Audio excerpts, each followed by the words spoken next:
እስከ 30% ታላቅ ቅናሽ ከሚያገኙበት ከሰመር ሪል ስቴት በመሃል ከተማ እንግሊዝ ኤምባሲ በካሬ ከ88 ሺህ ብር ጀምሮ ከ50% የባንክ ብድር ጋር ከዚህ በፊት በካሳንቺስ ሴቶች አደባባይ ጥንቅቅ አድርገን ማስረከባችን ይታወቃል። አሁን ደግሞ ውብና ነፋሻማ አየር ከሚያገኙበት በእንግሊዝ ኤምባሲ ከባለ 2 እስከ ባለ 4 መኝታ ቅንጡ አፓርትመንት ቤቶችን በ10% ቅድመ ክፍያ ብቻ ያገኛሉ።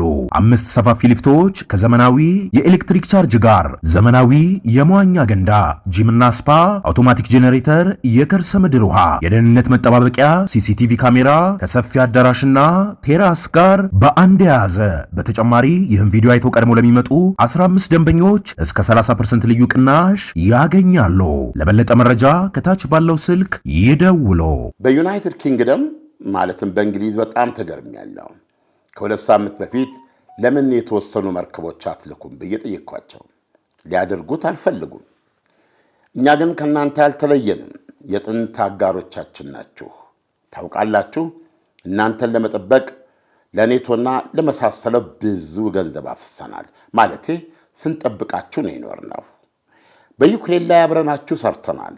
ዩክሬን በሺዎች ማይልሶች ርቃ የምትገኝ የትየሌሌ ውቅያኖስ ያፈራቀቀን ናት። ያንን ማድረግ አያስፈልገንም ነበር። እኛ ግን አደረግነው። እውነቱን ለመናገር ባይደን ያደረገው። ባይደን በቁሙ ነው ያጠቡት። ፈንጂ ጠራጊ መርከብ አላችሁ ወይ ስንላቸው ሊያደርጉት አልፈለጉም። ይሄ በጣም መጥፎ ነው። ነግሬያቸዋለሁ። 2 አውሮፕላን ተሸካሚ ጠየቅናቸው። ሊያደርጉት አልፈለጉም። ካሜረን ማለታቸው ነው፣ የእንግሊዝን ጠቅላይ ሚኒስትር። ከዛ ጦርነቱ ከሞላ ጎደል ካለቀ በኋላ ካወደምናቸው በኋላ ኢራኖችን ማለታቸው ነው፣ አውሮፕላን ተሸካሚዎችን ለመላክ እንፈልጋለን አሉ።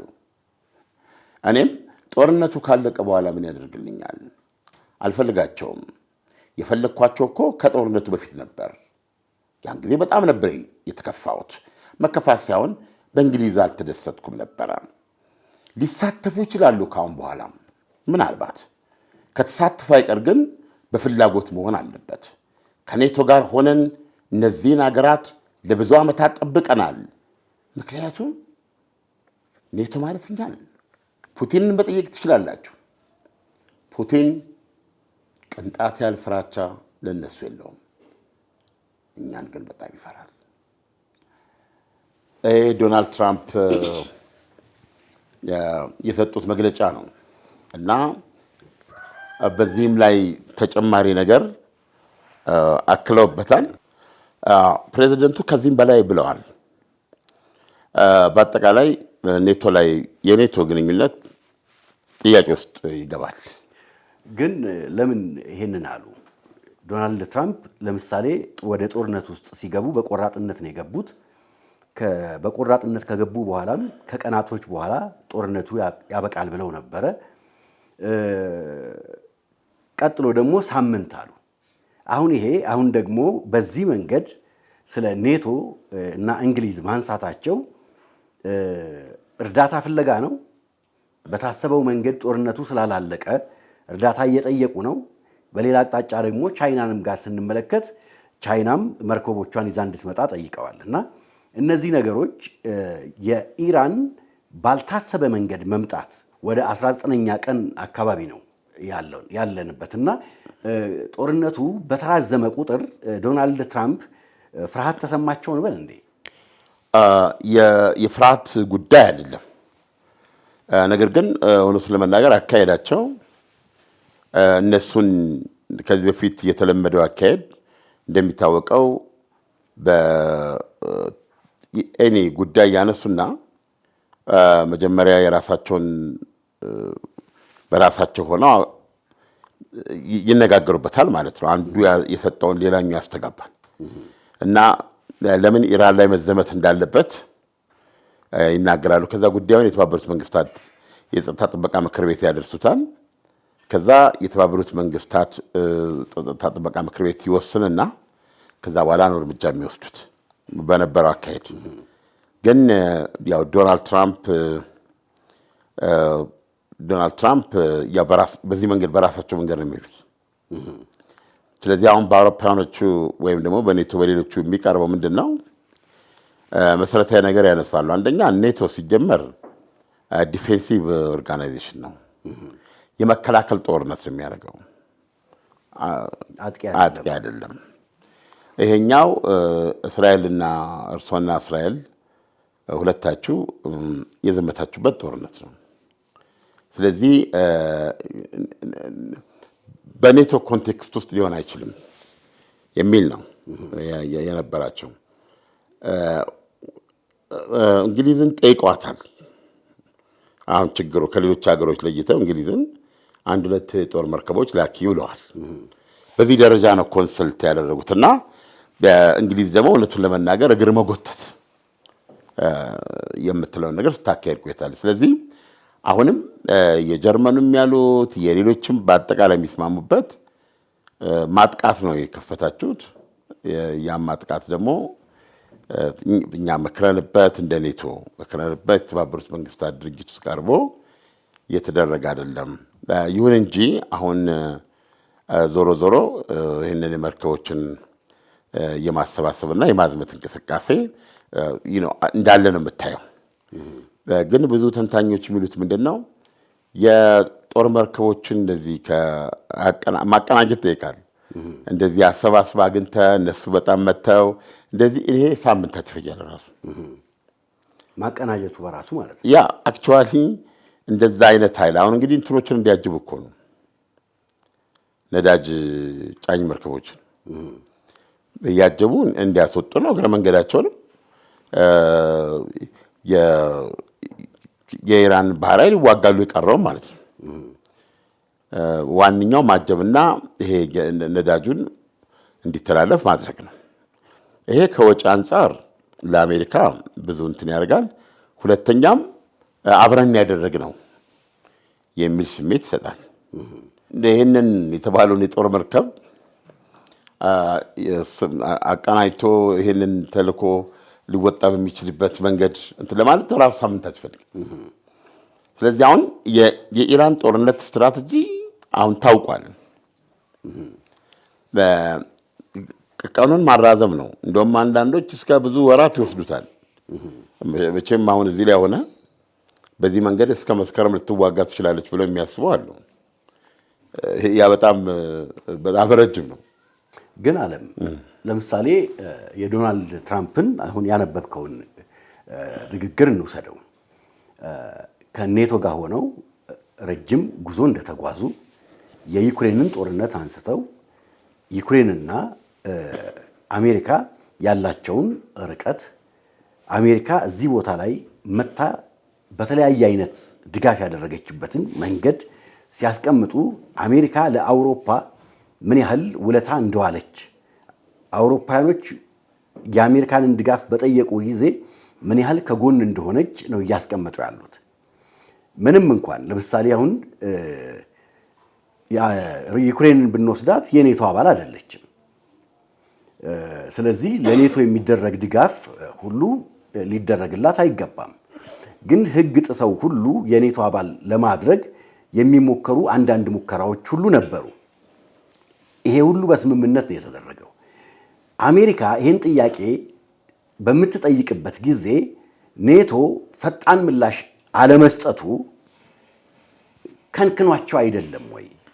በሌላ መልኩ ደግሞ ስንመለከተው ኔቶ ከአሜሪካ ጎን አሜሪካ ጠይቃ አሜሪካ ፍላጎቷን አሳይታ አለመተባበሩ ዳር ላይ የቆሙትን ዶናልድ ትራምፕ ከኔቶ አባልነታቸው እንዲወጡ አያደርጋቸውም ወይ? አሁን ለተፈጠረው ስሜት ኃላፊ ራሳቸው ናቸው፣ ዶናልድ ትራምፕ ናቸው። እና የዶናልድ ትራምፕ አስተዳደር ስለ ኔቶ አባላት አሁንም ደግሞታል። ኔቶ ማለት እኛንን እና ይህንን ፑቲንን ጠይቁን ያሉት አስክ ፑቲን ምንም ፍርሃት የለውም ለእናንተ እኛን ይፈራል ነው ያሉት። ስለዚህ ይሄ አይነት አገላለጻቸው በሌላ በኩል ደግሞ የራሳችሁ ወጪ ተሸከሙ፣ አሜሪካ እናንተን አዝላ እሽሩሩ አትልም ልቀናዝላ አትችልም። ስለዚህ የአሜሪካ ቀጣዩ ስትራቴጂንም አስቀምጠዋል። ይሄ ዌስተርን ሄሚስፌር የሚሉትና ወደ ቻይና እዛ ጋ ነው የብሔራዊ ደህንነታችን ዋና ትኩረት የሚሆነው። ስለዚህ ይሄ ምንድነው 5% የጂዲፒያችሁን 5% በማድረግ እና ከዛም በላይ ካለ አድርጋችሁ መከላከያችሁን አጠናክሩ፣ ስሩ። በቃ ምንድነው መሳሪያውንም እንደዚህ አድርጉ፣ ራሳችሁን ቻሉ የሚል መልእክት ያስተላለፈው የዶናልድ ትራምፕ አስተዳደር እና እንዳየኸው ዶናልድ ትራምፕ የተለዩ ሰው ናቸው። በዚህ ንግግራቸው ውስጥ አሁን ለምሳሌ እንግሊዝን መጀመሪያ እኛ ካላችሁ 1-2 ጦር መርከብ ላኩ ብለን ነበር ያልነው። እናንተ አስፈልጉናል ዶንት በጣም የተሻለን ብቻችንን እናድርጓል። ቢመጣም ጥቅም የለውም በእውነቱን ለመናገር ግን አለ አይደል በቃ መሳተፍ ደግሞ ትችላለህ። ስለዚህ አሁን ይሄ አይነት ንግግራቸው ለብዙዎቹ አውሮፓውያን ምንም ፖሊሲ የማታወጣለት እነሱ ቃል በቃል ያሉትን ነው። ተኝተው በተነሱ ቁጥር ዶናልድ ትራምፕ በሚሰማቸው ስሜት ላይ ተመርኩዘን ማሰብ አንችልም። ስለዚህ ይህንን አይነት ነገር አድርገዋል እና ብዙ ነገር ተብሏል። አናስፈልግም ኦኬ ማለት እኮ ነው። ይህን ሁኔታ ነው የምትመለከተው። ግን በዚህ ንግግራቸው ውስጥ አደገኛው ነገር ምንድነው? ሁሉም ነገር ከዚህ በፊት እንዳልነው የአንድ ነገር መነሻ ነው። እኔ አሁን ይሄን ሁሉ የዩክሬን ጦርነት እንትን አድርጌ ነው የኦክቶበር 7ቱን ጥቃት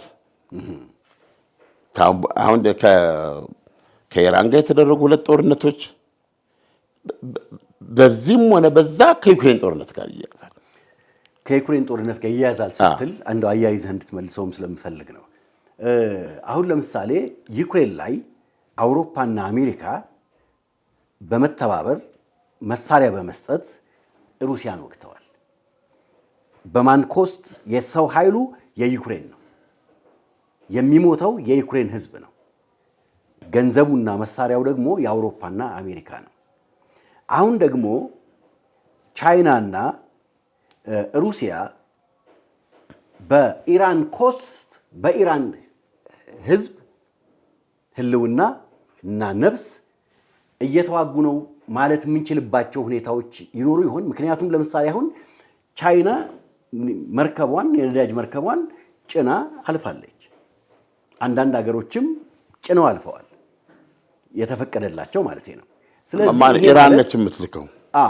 ይሄ የሻዶ ፍሊት ሳሉ በዛ ነዳጁን አድርጋ ለቻይና ትልካለች። እንደዚህ አይነት ነገሮች አሉ። አሁን ይሄ ማለት ምን ማለት ነው? እዛ ጋር የነበረውን ጦርነት ወደዚህ ማዞረስ አይደለም ወይ? ተያያዥነት አለው። ይሄ የተጨነቀ ዓለም ነው። ከዩክሬን ጦርነት ጀምሮ ዓለም ጭንቀት ውስጥ ናት። ስለዚህ ጦርነቶች በቆዩ ቁጥር የተለያዩ የማይጠበቁ ኃይሎች ሁሉ የመግባት እድል ያገኛሉ እና የዩክሬን ጦርነት የዓለምን ደህንነት የኒውክሌር ስጋት ብቻ አይደለም፣ የኢኮኖሚ ችግር። እንደውም አንድ ወቅት እዛ ደረጃ ደርሶ የዘይት ዋጋ እንደዚህ እንዴት እንደናረ ብዙ ድርድር እየተደረገ በእንትን ውስጥ ነው ያደረጉት እና የዩክሬን ጦርነት አሁን ስታየው ይበልጥ እንደሚብስበት ነው የምናየው። አሁን ዶናልድ ትራምፕ እዚህ ያሉት ምንድን ነው?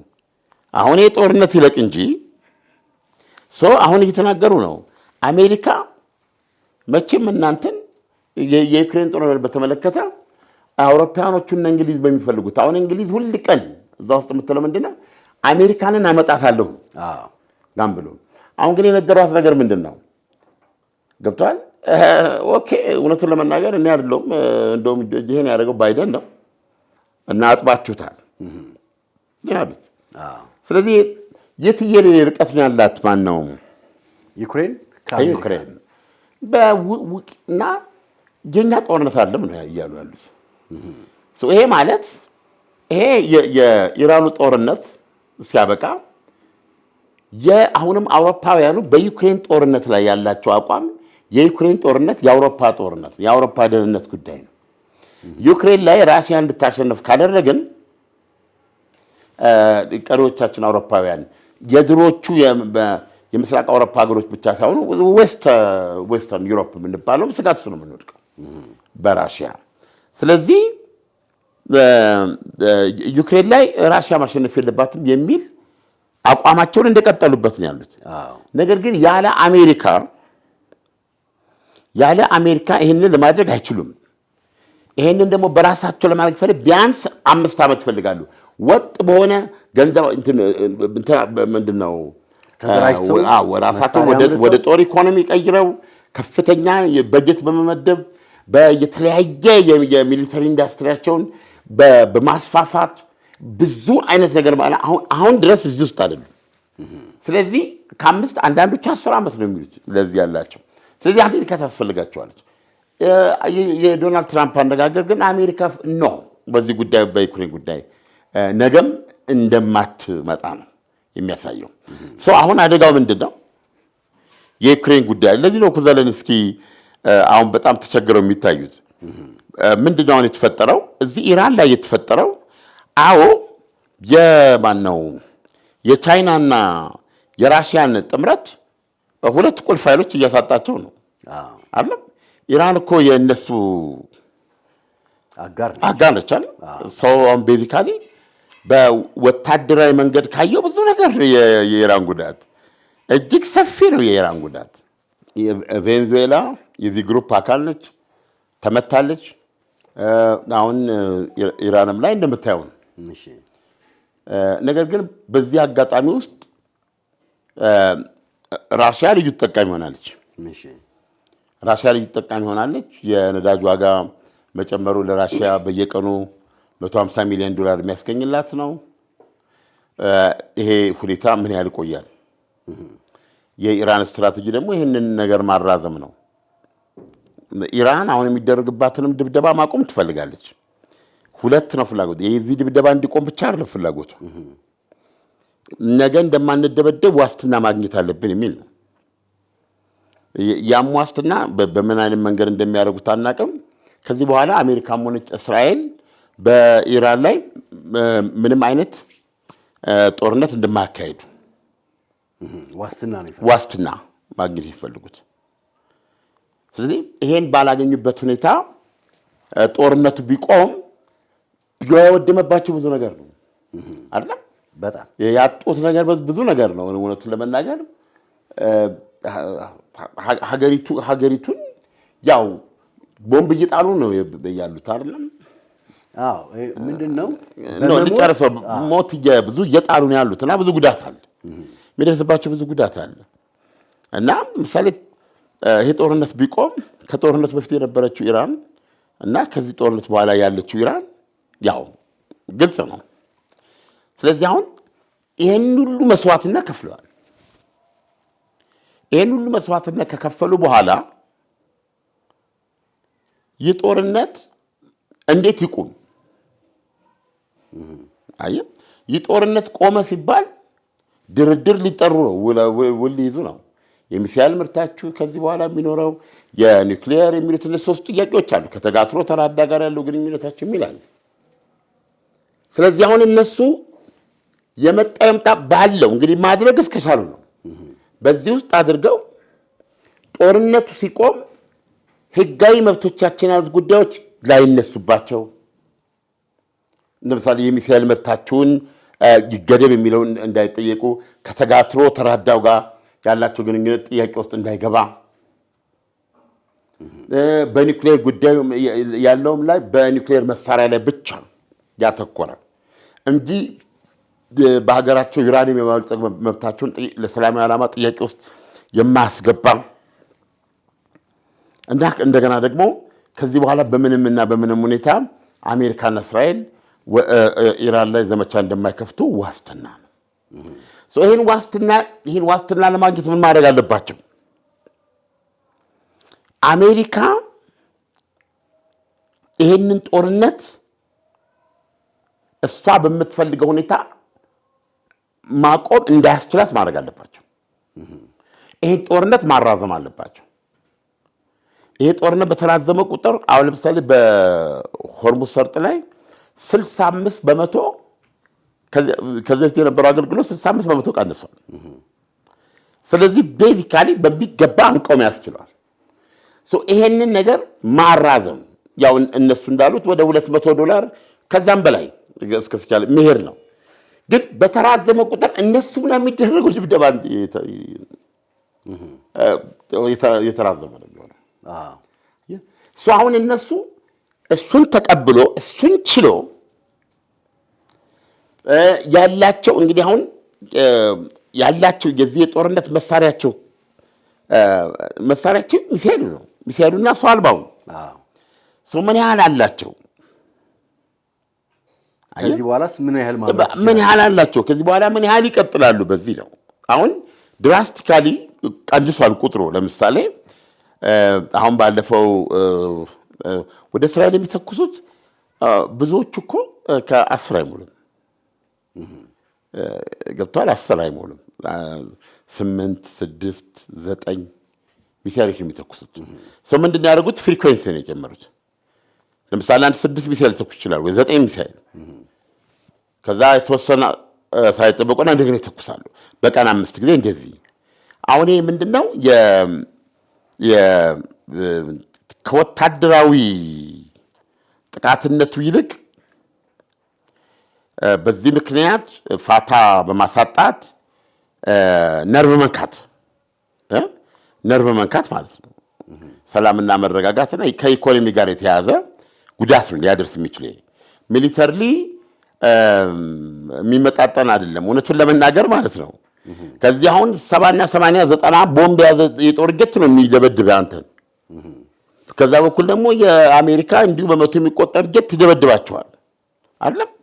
በተቋም ደረጃ ማምረቻ፣ ማሰራጫ፣ ተራራ ስር፣ መሬት ስር፣ ከመሬት በታች እያሉ የሚደበድቡት። ለምሳሌ አሁን ካርግ ደሴት ላይ የሚደበድቡትን ተመልከት። በጣም ግዙፍ ድብደባ ነው ያለው።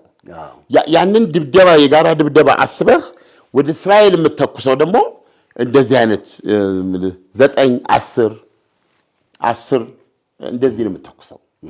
ስለዚህ አሁን እሷ ላይ እየደረሰ ያለውን አይነት ወታደራዊ መድማት ለማድረስ የሚያስችላት አይደለም የምትተኩሰው ሚሳኤል ማለት ነው። አሁን የምናወራው ምንድን ነው? ለምሳሌ በቀን 5 ጊዜ እስራኤል ላይ ተኩሳለች ቢባል በ10 ሚሳኤል እንኳን ብታስበው አንዱን በቀን ስንት 50 ሚሳኤል ነው የተኮሰችው ማለት ነው። ስለዚህ 50 ሚሳኤል ሆነ ማለት አንደኛ የራሷ የእስራኤልን የመከላከያ ሚሳኤል የመከላከያ ተኩስ ኦቨርዌልም ማድረግ። ለምሳሌ ብዙ በምትተኩስበት ጊዜ መጀመሪያ ላይ ትዝ ይልህ እንደሆነ በዚህ በመጀመሪያው የሰኔው ያለፈው ዓመት የሰኔው ጦርነት ላይ ከዛም በፊት በነበረው ላይ ማዕት ነው የሚመጣው። በአንዴ በመቶዎች የሚቆጠሩ ይመጣል። ሲመጣ የምትመታውን እየመቱ እየተከላከሉ አንዳንዱን ያዩና ይሄ እንትን ቦታ እንግዲህ በውስጥ ዝርዝር አላቸው። በመሰረታዊነት የሚከላከሏቸው ነገሮች አይመታም ብለው የሚያስቡትን ወይም ሜዳ ላይ ይወድቃል ብለው የሚያስቡትን ያሳልፉታል። እሱና አንዳንዴ ደግሞ ከመብዛቱ የተነሳ ያልፋል፣ አንዱ ወይም ሁለት ያልፋል። ያ ደግሞ በጣም ቁልፍ የሆነ ቦታ ሊመታብ ይችላል። አሁን ያንን እያደረገች አይደለም። አሁን ማኔጀብል ነው ማኔጀብል ነው የምትተኩሰው 10 9 እንደዚህ ነው የምትተኩሰው ያለው። እሷ ላይ ግን ውርጅብኙ አለ ውርጅብኙ አለ ሳያቋርጥ ማለት ነው። ከመርከብ አለ፣ ሚሳኤል አለ፣ እንትኖችን እንደዛ ነው እየተደበደበች ያለችው። አሁን ይሄን ጦርነት መገምገም ካስፈለገን ኢራን ተጎድታለች አልተጎዳችም እኮ ለጥያቄ ማንም ሰው መረዳት ያለው እጅግ በጣም ነው እየተጎዳች። ኢራን ዓለም በመሞት ማሸነፍ አሁን ለምሳሌ ኢራን የትኛውንም ጥቃት በእኔ ላይ አድርሱት፣ አፍርሱኝ፣ እንደፈለጋችሁ አድርጉኝ፣ መተኮስ እስከቻልኩ ድረስ የምትል ነው የምትመስለው። ምክንያቱም እየወደመ ያለ ሀብትና ንብረቷ በጣም ከፍተኛ ነው። ስለሚወድመው ነገር አይደለም እሷ የምታወራው፣ መተኮስ ስለመቻሏ ብቻ ነው። ባለችበት ሆና እየተኮሰች የምታጠፋውን ጥፋት እያጠፋች መቀጠል ነው የምታስበው። አያይዘህ እንድትመልሰው አንድ ጥያቄ ልጠይቅህ። ቅድምም ብለኸኛል የራሷ የኢራን መርከቦች ናቸው ነዳጆቹን ይዘው የሚወጡት ብለኸኛል። እና እንግዲህ የሆርሙዝ ሰርጥ እንደምታውቀው ከዩ ነገር ነው። እንደገና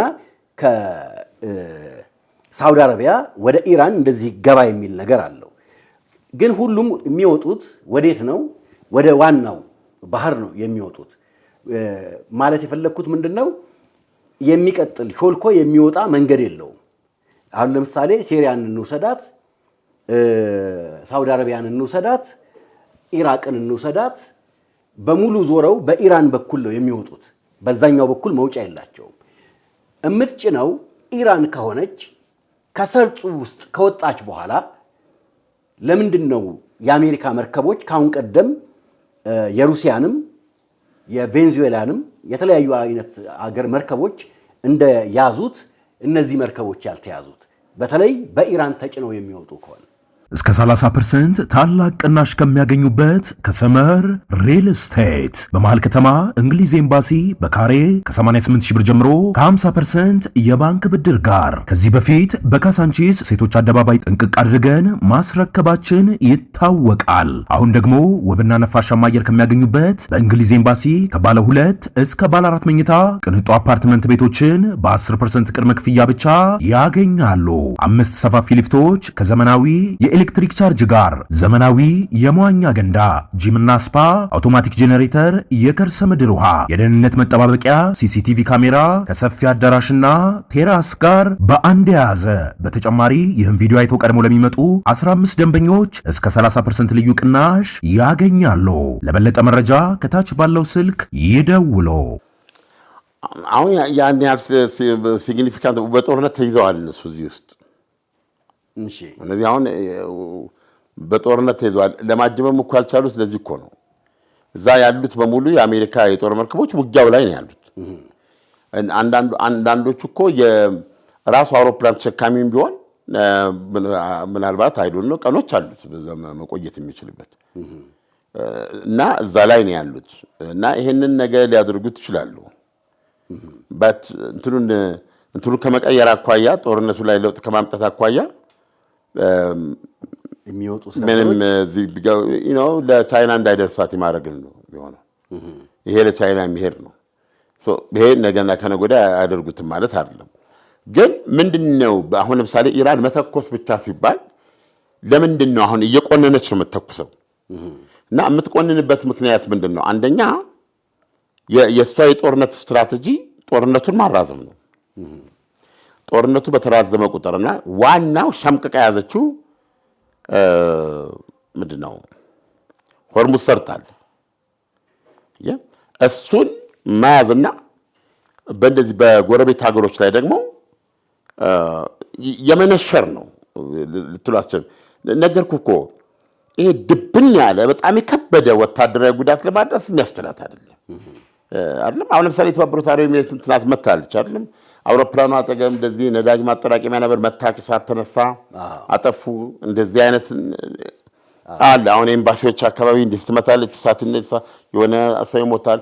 አሁን እንደዚህ ነው ያለው እና ዲቫስቴቲንግ የሆነ ጉዳት ለማድረስ የሚያስችላት አይደለም። አብዛኛው እየተመከተ ነው ያለው አይደለም? መካከለኛው ምስራቅ የተኮሰችውን ያህል አይደለም ጉዳት እያመጣላት ያለው። ብዙ ሚሳይሎች ተኩሳለች። ሚሳይሎች ሰው አልባዎች አሉ። የምናየው ውጤት ምንድነው ነው? በተጨባጭ እስራኤልም ውስጥ ተኩሳለች አይደለም? ይመከታል። 13 ሰው ነው ለምሳሌ እስራኤል ውስጥ የሞተው እስካሁን ባለው። አዎ። ሌላ ደግሞ አስቸጋሪ የሆነ ነገር ደግሞ ይሄ አርቲፊሻል ኢንተሊጀንስ ነው እና በአርቲፊሻል ኢንተሊጀንስ እየተጠቀሙ አንዳንድ ጊዜ ሰዎች ቶታሊ እዛ ውስጥ ከመግባታቸው ስለ ጦርነቱ ያላቸው ሪያሊቲና በተጨባጭ ያለው ሪያሊቲ ይጋጭባቸዋል፣ ይናድዳሉ። አንዳንዶቹ ገብተዋል። ግን አይደለም ብዙዎቹን ይደክማሉ እኮ የተለያዩ ይሄ በዚያ መንገድ የተሰራ ነው፣ ይሄ አርቲፊሻል አእምሮ በምንለው የተሰራ ነው።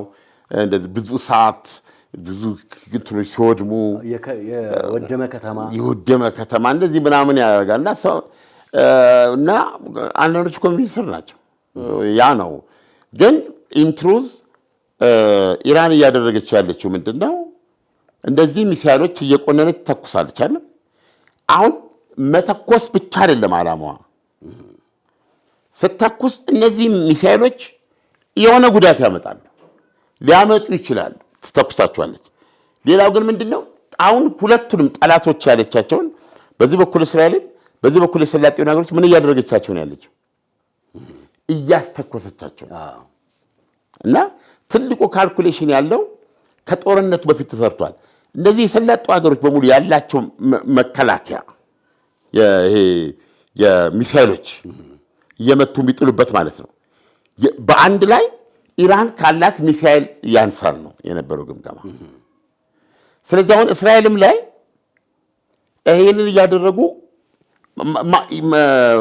እንደዚህ በሙሉ መክሸፍ አለባቸው። ለምሳሌ አከሸፉ ታልቻለ እስራኤል ስታከሽፍ 50 ተኩሰው ከሆነ 50 ሚሳይሎች ጠቅማለች ማለት ነው እስራኤል። የእነሱ ካልኩሌሽን ምንድነው? ቀድሞ የማን ያልቃል ነው። አየህ እስኪ እንዳለቀባቸው አስብ። በሚያልቅበት ጊዜ አንድ ሚሳይል ብቻ የሚያጠፋው ዳሜጅ 20-30 ሰው ለመግደል ጀስት ከወታደራዊ ዓላማ ውጪ 3-4 ህንፃ ላይ ጉዳት የሚያደርስበት ማዕከል ቦታ ላይ 15-20-30 ሰው የሚገልበት ሁኔታ ቢፈጠር ምን ማለት ነው የሚሆነው? አየህ ስለዚህ ነው ለምሳሌ ትናንት በሰራ ነው ዜና ላይ የኒውክሌር መሳሪያ ጉዳይ የተነሳው ማለት ነው። አየህ ኢራን ትልቁ ጥያቄ ሰርፕራይዝ አላት ወይ ነው። አሁን እነሱ ቆጥረው 2500 ነው ያላት ብለው ተነስተዋል። እስካሁን የተጠቀመችው ሲታይ ደግሞ ብዙ አይቀራትም። ግን ነው ወይ ይቆማሉ? የኢራን የቦሊስቲክ ሚሳይል ተኩስ ቁጥሩ ሊያንስ ይችላል። ኦኬ አንሷል፣ ግን ይቆማል ወይ ነው። ከቆመስ መቼ የሚለው ነው። ስለዚህ አሁን ከእሷ ጋር ያሉ ሀገሮች ደግሞ ምን ሪስክ ያደርጋሉ? የመከላከያ ጥይት ሊያልቅባቸው ይችላል። እሱን ነው ጋምብል የምታደርገው ኢራን። ያን ጊዜ የተኮሰችው የምትፈልገው ቦታ ነው የሚመታላት። አየህ ያን ጊዜ እያንዳንዱ ሚሳኤል ታርጌቱን ይመታል። እያንዳንዱ ሰው አልባ ታርጌቱን ይመታል። አሁን በዚህ ውስጥ ያለችው እነሱ ደግሞ የሚደበድቧት ምንድነው? በዋነኛነት የሚደበደበው መተኮሻዎች ናቸው። ለምሳሌ አሁን በመተኮሻ ደረጃ ቁጥር አለ፣ ከግማሽ በላይ ወድሟል ይሉሃል። ግን ይሄንን ለማለት የምፈልገው ለምሳሌ ሄዝቦላ በጣም ነው የተደበደበው።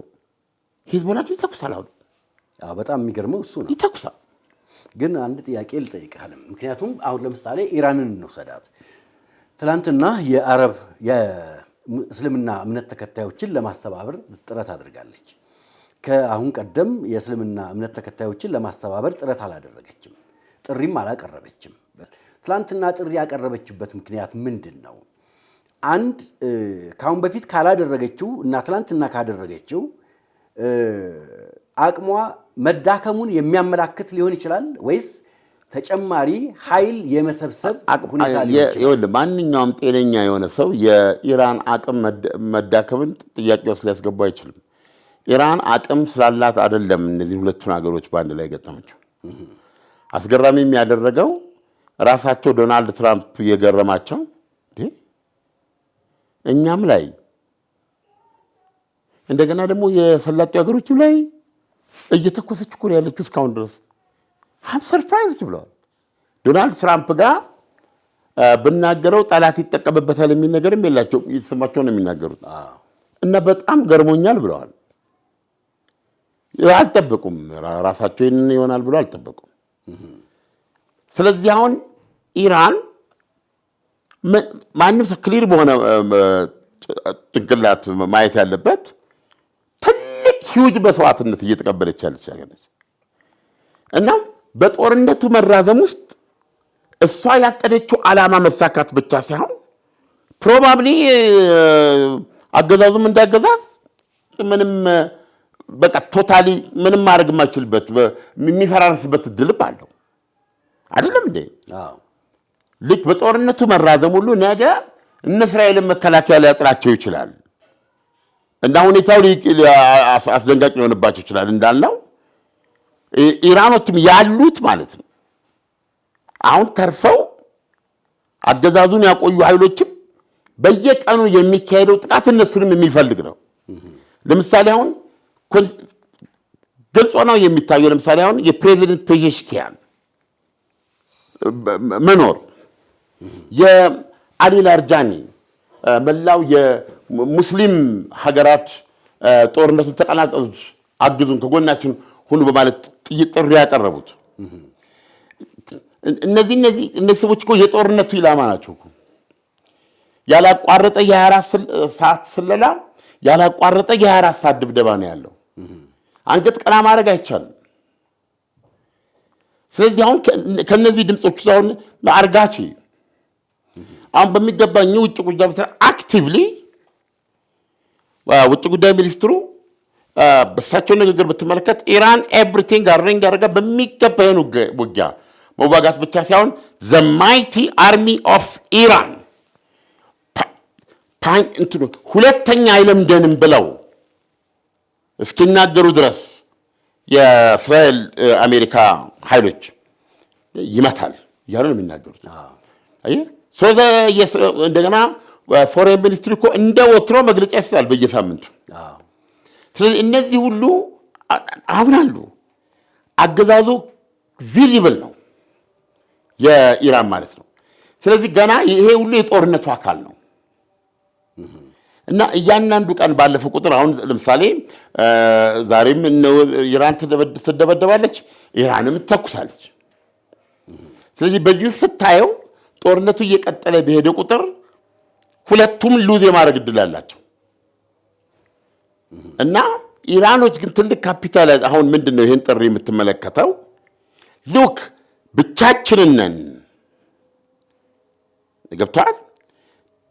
ቲንክ አባውት የሙስሊሙን አለማስቡ እኛ በእናንተ ላይ ለመሰልጠን እናንተ ላይ የበላይ ሆነን ለመኖር አይደለም።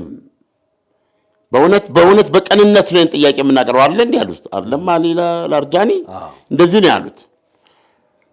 ይሄ ምን ማለት ነው? ጦርነቱን የሃይማኖት ጦርነት አድርገው ለማቅረብ ነው አይደለም። የሃይማኖት ጦርነት ነው ወይ አይደለም? አሜሪካንን ራሳቸው ሲገልጹ ምን አሉ አሊ ላርጃኒ? ለማንም የማትታመን ነው ያሉት።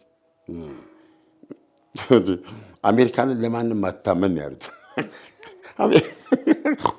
አሜሪካንን ለማንም የማትታመን ነው ያሉትና እንዴት አድርጌ አሜሪካንን እንዴት ካራክተራይዝ እንዳደረጓት እሷ እንደዚህ አድርጉና ያቺ ግን ጠላት አድርገች አሉ እስራኤል። ኦኬ ገብተዋል። አሁን ያቺ ግን ጠላታችን ይችላሉ። በዚህ እንመልከተው። አሁን ስናነሳ እዚህ ያሉት የሰላጡ ሀገሮች ምንድን ናቸው? ያው ጠላት ሆነዋል። እንግዲህ የሰላጡ ሀገሮች እንደ ኢራን ሙስሊሞች ናቸው አይደል? በአሁኑ ሰዓት በእጅጉ እያሳቀሉ የሚገኙት ኢራንን ነው። እየተመቱም ነው። ለምሳሌ የድብደባው በብዛት ያረፈባት አሁን ስታይ የተባበሩት አረብ ኤሚሬት ነች። ዛሬም ተተኩሰባታል። በነገራችን በየጊዜው እየተመታች የተባበሩት አረብ ኤሚሬትን ይመቷታል። 8 ሰው ሞቶባታል እስካሁን 2 ወታደሮችን ጨምሮ ማለት ነው። የተባበሩት አረብ ኤሚሬት ለምን ስትል የተባበሩት አረብ ኤሚሬትና ኢራን መሰረታዊ ግጭት አቡ ሙሳ የሚባለው ደሴት እንግሊዝ ነበረች ታስተዳድር። እንግሊዝ ከመውጣቷ ጋር ነው ኢራኖች ያስተዳድሩታል እንጂ የተባበሩት አረብ ኤሚሬት አሁንም ድረስ ያልተፈታላት እና በየጊዜው የምታነሳው ጥያቄ ነው። የኔ ደሴት ነው የምትለው። ስለዚህ የግዛት ይገባኛል ጥያቄ አለባቸው ሁለቱ ማለት የተባበሩት አረብ ኤሚሬትና ኢራን። ሁለተኛ የተባበሩት አረብ ኤሚሬትስ አብርሃም አኮርድስ በሚለው የፕሬዚደንት ዶናልድ ትራምፕ እቅድ ከእስራኤል ጋር የዲፕሎማሲ ግንኙነት ከከፈቱ አገሮች መሃል ናት። የተባበሩት አረብ ኤሚሬትስ፣ ሞሮኮ ከእስራኤል ጋር የዲፕሎማቲክ ግንኙነት አላቸው። ስለዚህ አሁን ለምንድን ነው የተባበሩት አረብ ኤሚሬቶች ላይ የኢራን ድብደባ የበዛው ስትል ይሄን ማንበብ ትችላለህ። ገብተዋል። ስለዚህ አሁን ኢራንን እስራኤልን በጠላትነት ነው ያስቀመጠው፣ የሁላቸውም ጠላት የሚል ነው። ይገዙታል ወይ ሌሎች ሀገሮች? ይሄን ሀሳብ በፍጹም አናቅም። ቢያንስ ግን የተባበሩት አረብ ኤሚሬት እየተመቱ ነው። እሱን እኮ ብነግርህ አሁን ከዚህ ቀደም በዛ አካባቢ ስለተፈጠረው ጉዳይ በእስራኤል አካባቢ ቱርክን ይዘ ፓኪስታንን ይዘ ፓኪስታንን በእጅ ለማስገባት ሳውዲ አረቢያም ራሷ ከዚህ ከአብርሃም አኮርድስ እየሸሸች ከቱርክ ጋር ግንኙነቷን አጠበቀች ነው። አሁን እንግዲህ ቱርክ እና ኳታር የሚለዩት ሙስሊም ብራዘርሁድ የሚባለውን ያቅፋሉ። ከዚህ በፊት ደግሞ በምናውቀው ግብፅ፣ ሳውዲ አረቢያና የተባበሩት አረብ ኤሚሬትስ በዋነኛነት የእሱን ስር ለማጥፋት የሚዋጉ ሀገሮች ናቸው። አሁን ባለው ሁኔታ ሳውዲ አረቢያ ግን ትንሽ እንደገና እየተቀየረች ነው። ወደ ቱርክ መስመር እየገባች ነው። ኳታርን ይዘ እነሱን ይዘ እዛ ያለችውን የኒውክሌር ፓወር ላይ ማነች ፓኪስታን ላይ እዚህ ቅፍ ውስጥ ኒውክሌር ፓወር የሆነች ሀገር የማስገባት እና የሱኒ አክሲስ አጌንስት ኢራን አጌንስት እስራኤል የመክፈት አዝማሚያ ያላቸው በሚል ይህን ባለፈው ሰርተነዋል፣ እኛም ሰርተነዋል። ወራዝ ማነው ምንድነው በፊት አልጋውራሹ ጭምር ከኳታር ጋር መጀመሪያ የነበራቸውን ጠብ ታውቃለህ። ኳታር ላይ እኮ የተዘመተባት ይሄ እኮ ነው። ኳታር ላይ የተዘመተባት ሙስሊም ብራዘርሁድን አስወጪ ነው። ጽህፈት ቤት በለው ምን በለው ያለውን ዝጊና ለሱ የምታደርገው ማንኛውንም ድጋፍ አቁሚ ነው ነዋለች ኳታር። ከዛ በኋላ በጋራ ያሉ ሁሉ ካደረጉባት በኋላ መልሰው ታረቁ። መጨረሻ ላይ የመን ከየመን ዘመቻ በኋላ የኳታርና ቱርክ የተባበሩት ምንድነው ሙስሊም ብራዘርሁድን ያቀፉ ናቸው። ግብጾች ሙስሊም ብራዘርሁድን ሲዋጉ ነው የኖሩት። ምክንያቱም ሳይሳካላቸው ቀርቶ ነው እንጂ ሁለተኛውን የግብፅን እኮ መሪ ኢትዮጵያ ውስጥ ገለው ነበር። ሙስሊም ሙባረክ ለመግደል ሙከራ ያደረጉ ጊዜ ያንዲት ተሳክቶላቸው ቢሆን እኮ ኖሮ ሳዳትን ገለዋል፣ ተከታዩን እንትናን ገለው ነበር ማለት ነው ሙባረክን። ግብፅ ከንጉሳዊ ስርዓት በኋላ እኮ ያሏት መሪዎች ስንቶች ናቸው? ናስር ነው አይደለም? ናስር፣ ከዛ ሳዳት፣ ከዛ ሙባረክ ነው። ሳዳትን የገደሉ እነሱ ናቸው። ሙባረክን ኢትዮጵያ ላይ ለመግደል ተሳክቶ ቢሆን ኖሮ እንትን ናቸው። ስለዚህ አሁንም የግብፅን ከፍተኛ በጀት የሚወስደው ወታደራዊ ዝግጅቱት ምናምኑ የጸረ ሽብር እንቅስቃሴ የምትለው በእነሱ ላይ የሚካሄድ ነው። አሁን ግን ሳውዲ አረቢያ ላይ ትልቅ ጥያቄ እያስቀምጡ ነው ያሉት። ሳውዲ አረቢያ ከዚህ ከነበራት እንትን አድርጋው ወደ ራሷ ኢራንም እኮ በዚህ ደረጃ አብሮ መቀራረብ የሚል ስጋት ነበራቸው እና አሁን ጦርነቱ ከፈነዳ በኋላ የሰላጡ ሀገሮችን በሙሉ በምታየው መልኩ ኢራን የጥቃት ኢላማ ማድረጓ በሁለት ምክንያት ነው። አንዱ ይህን የነዳጅ ጫና መጨመር አለባት። ሁለተኛ እነዚህ ሀገሮች ላይ የምታደርገው ጫና በኢራን አስተሳሰብ ምንድን ነው? አሜሪካ እኮ ከምንም አላዳነችንም። አሁን እኮ ብንመታው የሚተኮስብን የአሜሪካ ጦር ሰፈርን እኮ ጦር ሰፈር ስላለን እኮ ነው እኛ። ስለዚህ ከአሜሪካ ጋር ያለንን ግንኙነት ማቋረጥና ይሄንን ነፃ ማድረግ አለብን። ቢሆን ኖሮ ይሄ ሁሉ አይመጣብንም እንዲሉ ያደርጋቸዋል የሚል ነው። ይሄ እንግዲህ የሚታይ ነው። ለምሳሌ እውነቱን ነጋገር አይደለም። እነዚህ ሰላጤ ሀገሮች ይሄ ጦርነት በቀጠለ ቁጥር ምን ያህል ሊቀጥል ይችላል የሚለው ካልሆነ በስተቀር እየኖሩ ነው የሚዋጉት የሚመክቱት አይደለም። እየኖሩ ነው የሚመክቱት። እጥረቶች አሉ፣ ችግሮች አሉ። ኢራን ግን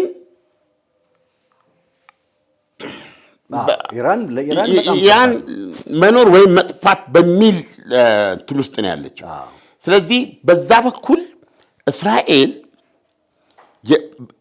የኒውክሌር እርምጃ እንዳትወስድ ራሱ ምንድን ነው የሚባለው?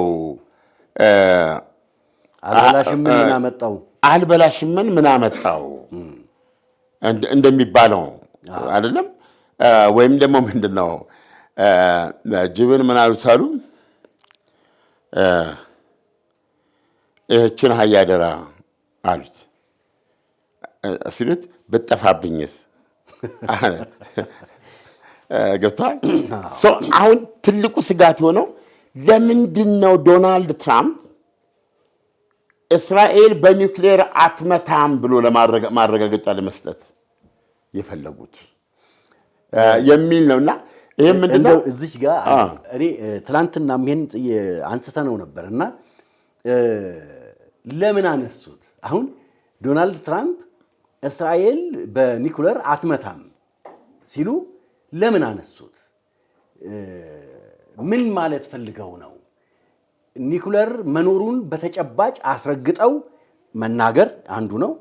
ሁለት አንዱ ኦፕሽን መሆኑን ማሳየት ፈልገው ነው። አየህ ይሄ እሳቸው አሁን ያረጋጉ ነው። አይከነፊሩ እስራኤል አትመታም ኔቨር አሉ ማለት ነው። አሁን ይሄ ማረጋጋታቸው ነው ማስጠንቀቃቸው ነው። እዚህ ጋር ጥያቄ ምልክት ታደርጋለህ ማለት ምክንያቱም እንደዚህ አይነት ነገር ሲመጣ ብዙ ነገሮች እንትሉ ይችላሉ። ስለዚህ አሁን በእስራኤል በኩል ሁኔታዎች እየገፉ ሄደው እንግዲህ የእሷ ሚሳኤል እንዲያጥራት ሊጠበቅ ከሆነ ዋቴቨር ወደዚህ ነገር ልትገባ ትችላለች ማንንም ሳታማክር። ስለዚህ ይሄ ጦርነት ቶሎ ይለቅ ነው። ገብቷል? መልእክቱ በግልባጭ ለኢራን ነው። ኢራን ደግሞ በዚህ በኩል ተነሱ ብላ ስትልም ልክ እሷም ያለችበትን ጫና ያሳያል። ገብቷል? አይናችሁ እያየ አንድ ወንድማችሁ ያ እንትን እያልን ነው ፔሪሽንግ ገብቷል? you let that happen ገባ? በአይናችሁ እያያችሁ እንዲህ አይናችሁ እያየ ይጥፋ ገብቷል? የኢራን ሪፐብሊክ የኢራን እስላማዊ ሪፐብሊክ ይጥፋ አይናችሁ እያየ የሚል ነው። ስለዚህ አሁን በሁለቱም በኩል እንዳልተመቻቸው ያሳያል ጦርነቱ እየገፋ ቢሄድ ቁጥር። ምክንያቱም በየቀኑ መስዋዕትነት የሚከፈልበት ነው። ስለዚህ ይሄ የሚያሳየው ትናንትና በዛ ደረጃ የቀረበው የነገሮችን አደገኛነት ነው። ሁለተኛ እና ትልቁ ነገር ማንሳት የምፈልገው አሁን ጦርነቱ ከብዙዎች ግምት ውጭ ነው። ከዶናልድ ትራምፕ ተናግረዋል። ታቷ አድርጌ ጦርነቱ ጨርሼዋለሁ ብለዋል። ግን አላለቀም። በየደረጃው የሄዱትን ለአድማጮች ለማሳየት ሞክሬያለሁ። አሁን ከመታናችሁ ኃይል 20 እጥፍ በበለጠ እንመታችኋለን ብለዋል። 20 ታይምስ ሞር ፓወርፉል ጥቃት እናደርጋለን ብለዋል። ይሄ ምንም የሚያመጣው ነገር የለም። ቀጠሉና ምንድን ያሉት ታይቶም ተሰምቶም የማያውቅ አሉ። ይሄ ሚስጥራዊነት ነው። ሌላም ምንድነው? በሌላ በኩል ዘለዛ ኒውክሌር የሚሉት ኦፕሽን ውስጥ እንድትገባ የሚያደርግ ነው። እነዚህን ሁለቱ ያመጡላቸው ነገር የለም። የኢራን ባህር ኃይል ምሽክ ብሏል አሉ። ስለ ሳውን 80 ሳይደርስ አይቀርም ያሰመጡት። እንደዚህ ከሆነ እንዴት አድርገው ነው እንትኑ የዘጉት? ታዲያ ሰርጡን እንዴት ነው የዘጉት? ሚሳኤላቸው አልቋል ካሉን አሁን ታዲያ በምንድን ነው የዘጉት? ገብተዋል። ስለዚህ አሁን መጨረሻ ላይ ምን አሉ ደግሞ ሌላ ያመጡት ነገር እነዚህ እንግዲህ የዩናይትድ ስቴትስ አሜሪካ ፕሬዚደንት ታይቶም ተሰምቶም ይሄ ቃል እኮ ይሳቸዋል ለማረጉ ከዚህ በፊት ስለ ዶናልድ ትራምፕ አንድ ነገር አውርተናል ስለሳቸው እና ዶናልድ ትራምፕ የሚፈልጉት ሌጋሲ በሌጋሲያቸው የቡርሳቸው የሚፈልጉት ኦልሞስት የአሜሪካን መስራች አባቶች ሁሉ የሚበልጥ ቢሆን ፈቃደኛ ናቸው። ከሱ በፊትም እሱን የመሰለ የለም፣ ከሱ በኋላም እሱን የመሰለ አይመጣም ተብሎ የሚገለጽ ማለት ነው። እንደዛም በጣም አምቢሽን እንትን አላቸው። ስለዚህ በእያንዳንዱ ግሬት አሜሪካን የሚባሉ መሪዎች ደግሞ የእያንዳንዱ የራሳቸው አሻራ አላለም። ለምሳሌ አሁን ሬገንን ብትወስድ ኮሚኒዝምን ኢቪል ኤምፓየር ያሉ ሰው ናቸው። እና ይሄ ኢቪል ኤምፓየር መፍረስ አለበት። ጎርባቾቭ ይሄን ግን አፍርሰው ሬገን በጣም ሀገር በዚህ ይታወቃሉ።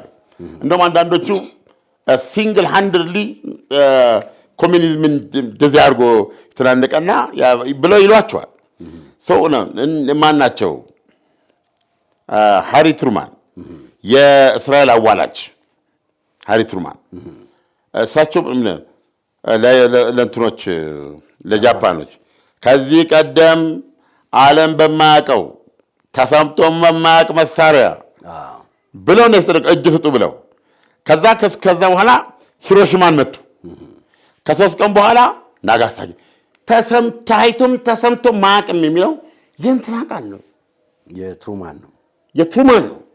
ትሩማን ከዓለማችን መሪዎች ለዓለማችን እንግዳ የሆነውን አዲሱን የኒውክሌር መሳሪያ የምትለውን በተግባር ያዋለ ብቸኛ መሪ ናቸው። ገብቷል።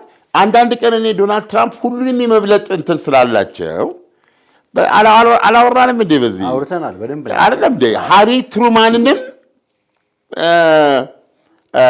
መብለጥ ሳይፈልጉ አይቀርም የሚል እምነት። ስለዚህ ታይቶም ተሰምቶም የማያውቃል ወዴት እያሰቡ ነው የሚል ነገር ታደርጋለህ። ይሄ ሁሉ እንግዲህ ተላልፎ ኢራን ጋር ሲደርስ ይታያል ማለት ነው። አሁን አንደኛ የኢራን አመራር ራሱ እርስ በርስ ያለው ኮሚኒኬሽን እንዴት እንደሆነ አይታወቅም። ምክንያቱም ሁሉም ተደብቆ ነው መሆን ያለበት። ሁሉም የሚደበቅበት ቦታ ሆኖ ነው አይደለም እንዴ? እና ግንኙነቱ እጅግ በሚስጥራዊ በሆነ መንገድ እጅግ አስቸጋሪ በሆነ መንገድ ሊሆን የሚችለው እንጂ ኢራን አገዛዟ ስርዓቷ በነበረበት ሁኔታ ውስጥ ቢሆን እንዲህ አይነት ነገሮችን የማላመጥ ነገር ሊኖር ይችላል። ይሄ ነገር እንዴት ነው የሚል ነገር ሊኖር ይችላል። ስለዚህ በ20 ጥፍ መታቸዋለሁ ታይቶም ተሰምቶም ማቅም የሚለው ማስጠንቀቂያቸው አልሰራም። ስለዚህ ሶስተኛ የመጨረሻ የሄዱበት መንገድ ምንድነው? እስካሁን ያላቸው በጉልበት በቃ በዚህ ፈጽማል የሚል ነበር። አሁን እሱም በሱ መንገድ እየተሸነፉ ስለመጡ እኮ ነው ኩራታቸውን ዋጥ አድርገው በእንተ ስመ ለማርያም ስለመብርሃን ብላችሁ አግዙኝ። አንዳንድ የጦር መርከብ ምን ነው ብቻዬን እኮ እንኩኝ። ገብቶሃል? $12 ቢሊዮን አውጥታለች አሜሪካ ኦልሬዲ በጦርነቱ። ገብቶሃል? አሜሪካውያን ገበታ ላይ ህብስት ጨምራለሁ ወይን አበዛለሁ ብሎ የመጡ ሰው ናቸው። የጋዝ ዋጋ የነዳጅ ዋጋ አሜሪካ ውስጥ ጨምሯል። የጦርነት እየገፋ በሄደ ቁጥር ከፊት ለፊታቸው ጥቅም ቶር አለ።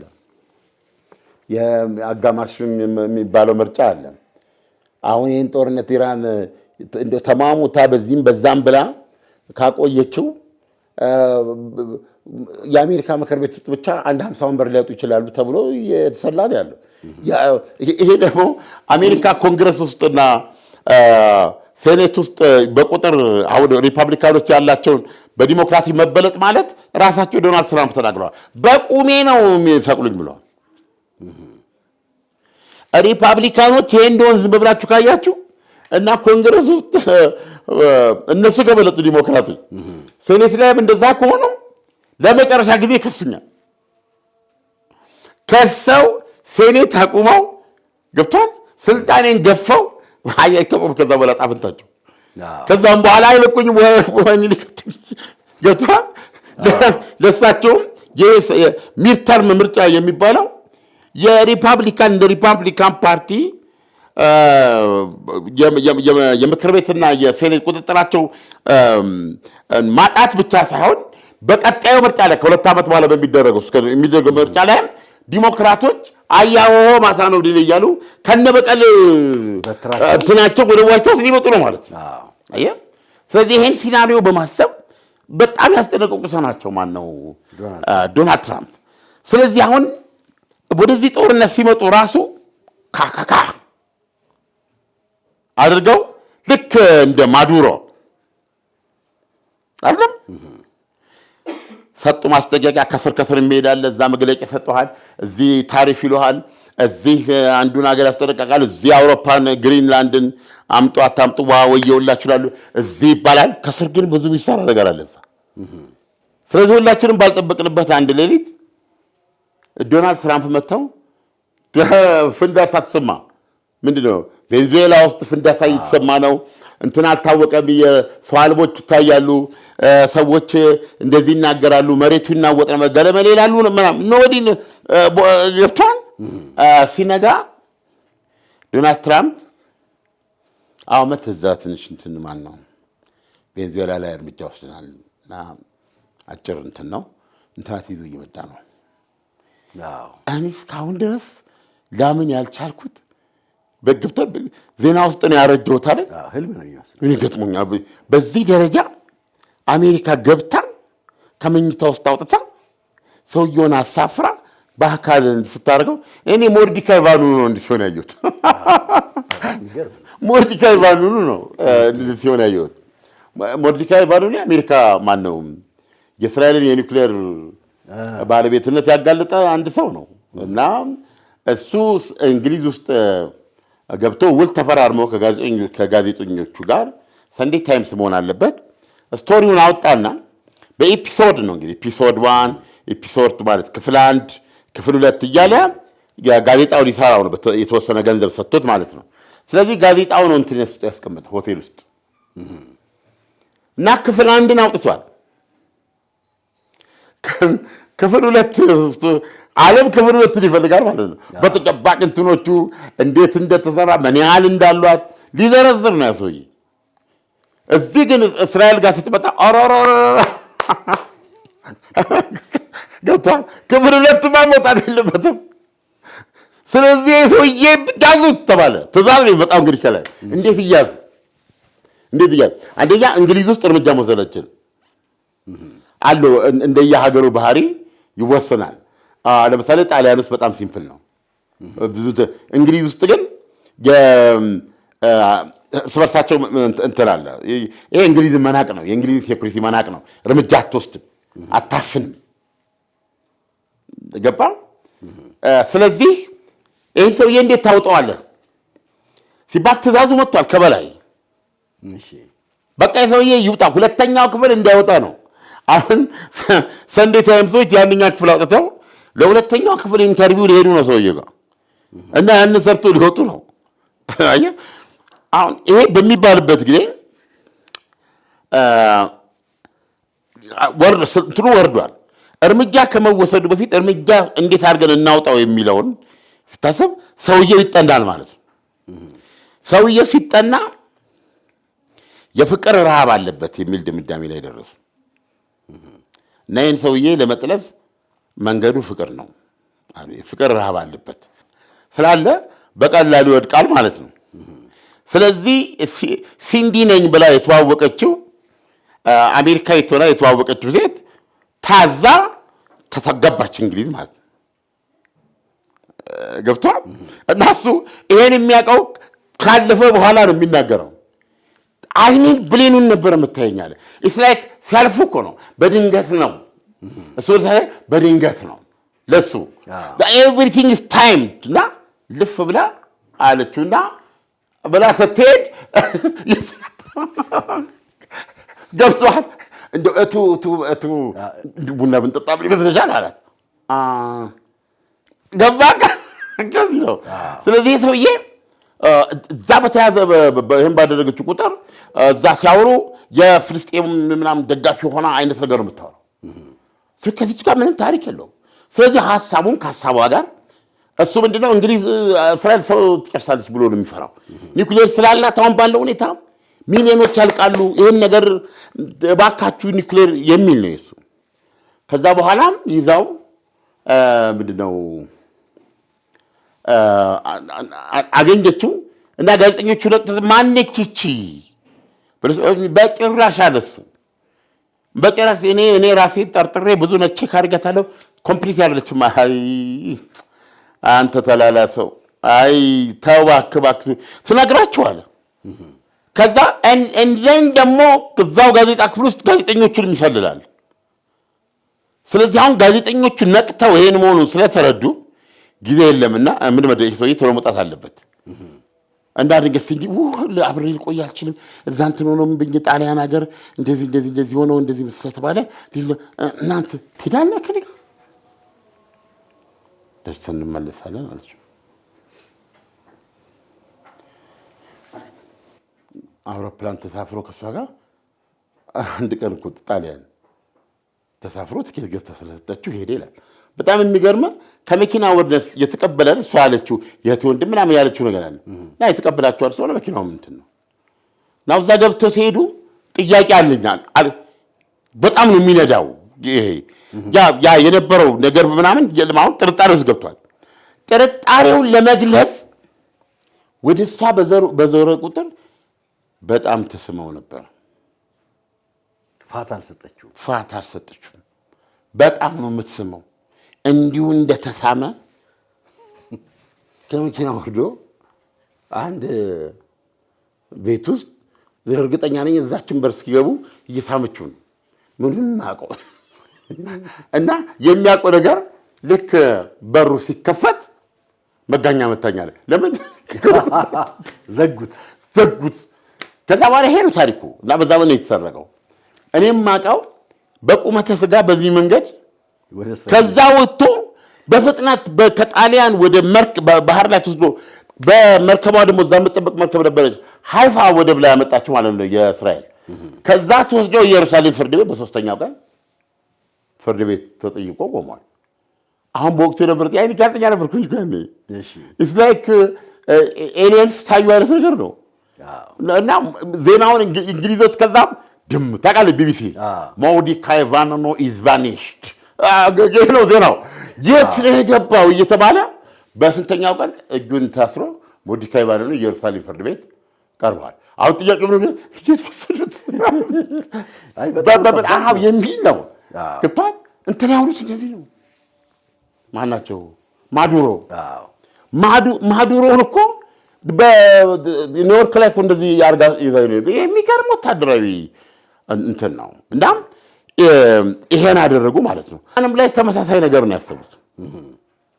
የተለየ እንደዚህ ነው ያሉት። አሁን ሲያዩት ከቁጥጥራቸው ውጭ አሁን በቀደም በነገራችን ላይ ትናንትና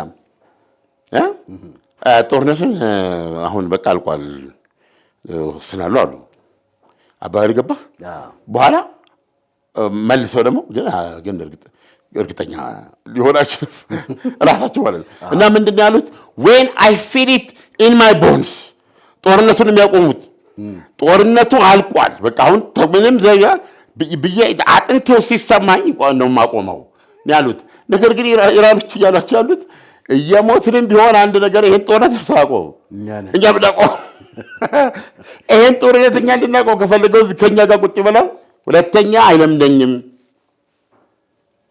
ከዚህ በኋላ እኔም እስራኤልም ከናንተ ጋር እንዲህ አይነት የጦርነት ግፍጫ ውስጥ አንገባም።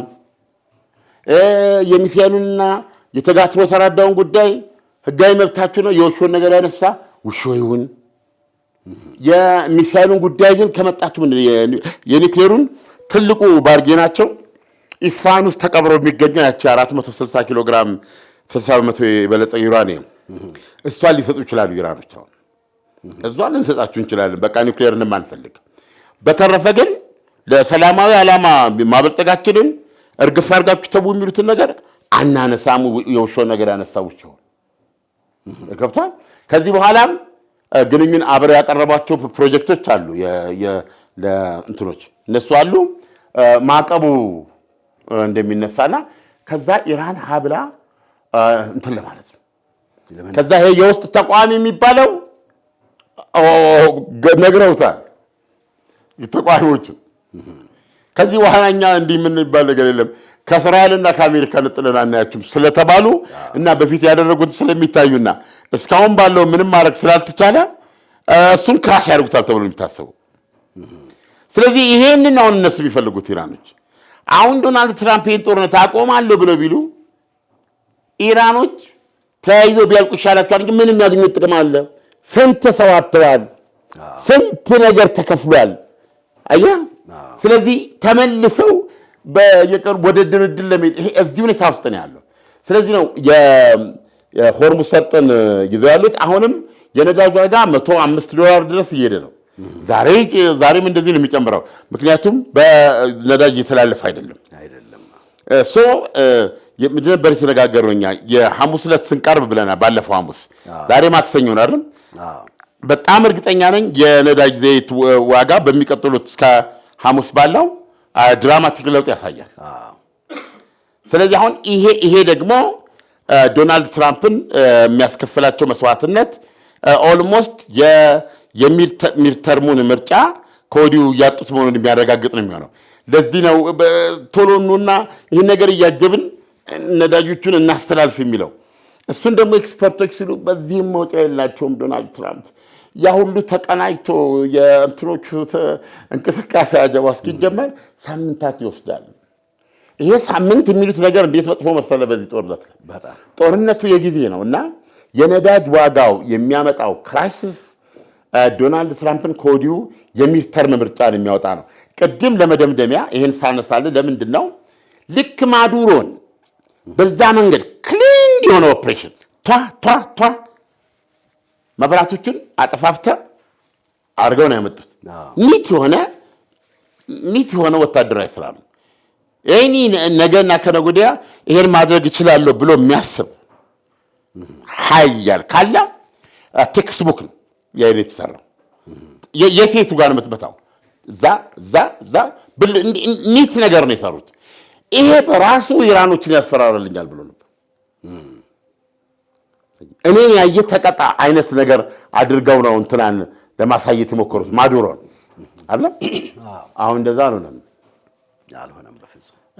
እና ይሄን አድርገው ቢሆን ኖሮ እንትናቸው ወንድ አየህ እስካሁን ድረስ አሜሪካ ካሏት መሪዎች ውስጥ ጣጣ ፍንጣጣ ሳያመጣ ከዚህ ለንደን፣ ከለንደን ቦን፣ ከቦን ፓሪስ፣ ከፓሪስ ሉክዘምበርግ፣ ከሉክዘምበርግ ቤጂንግ፣ ከቤጂንግ ሞስኮ፣ ከሞስኮ ማላላፑር ምናምን ይሄን ሁሉ ማድረግና ከዛ ዩናይትድ ኔሽንስ ማውጠንጠን ማሰር መፍታት ምናምን ሳያስፈልገው ወራት ሳያስፈልገው አንድ ምሽት ተሰርቆ ሄዶ ሳረባሩ ይዞ የሚመጣ ወንድ ተብለው ተመዝግበዋል።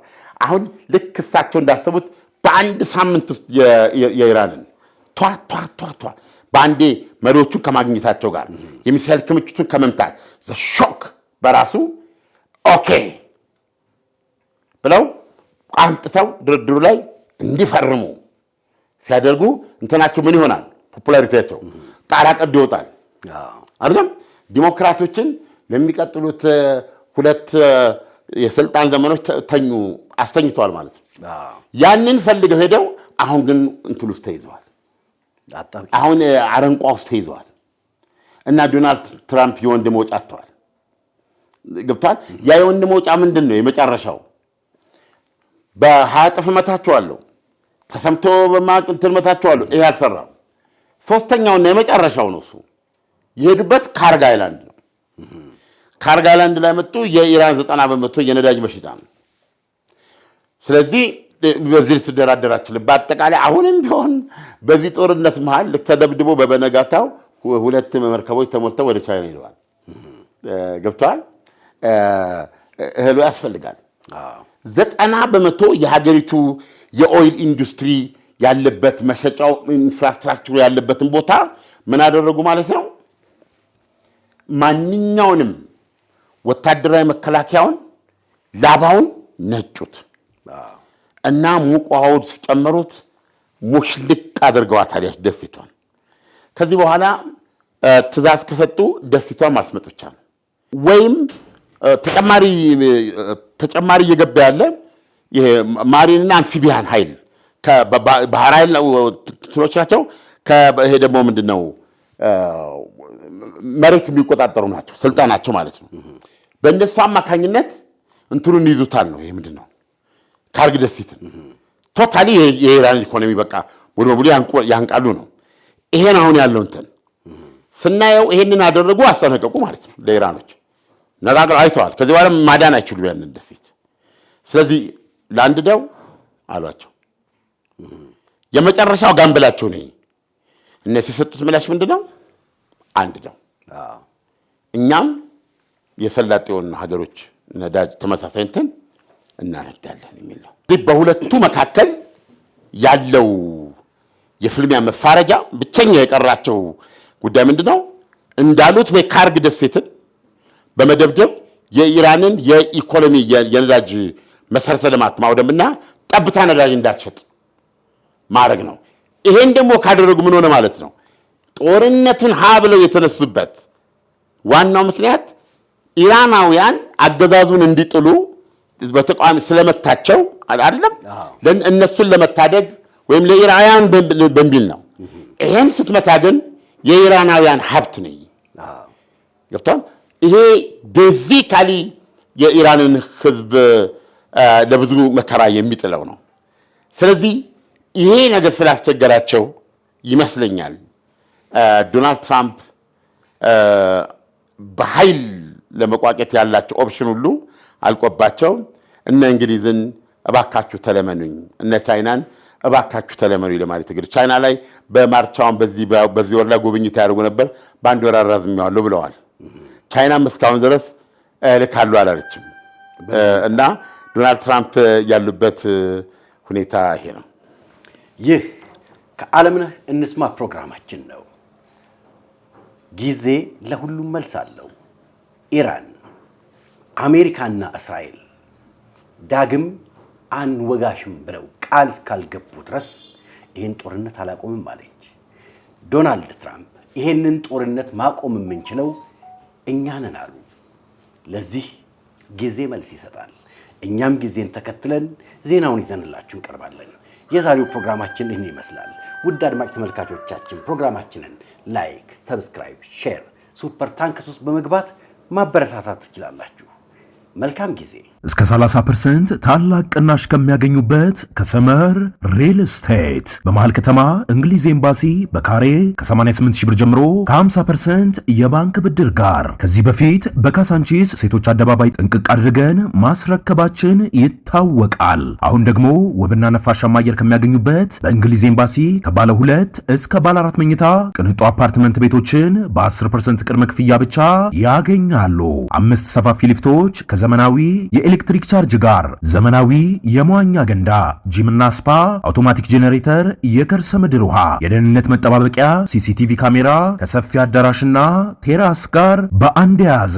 በተጨማሪ ይህን ቪዲዮ አይተው ቀድሞ ለሚመጡ 15 ደንበኞች እስከ 30% ልዩ ቅናሽ ያገኛሉ። ለበለጠ መረጃ ከታች ባለው ስልክ ይደውሉ።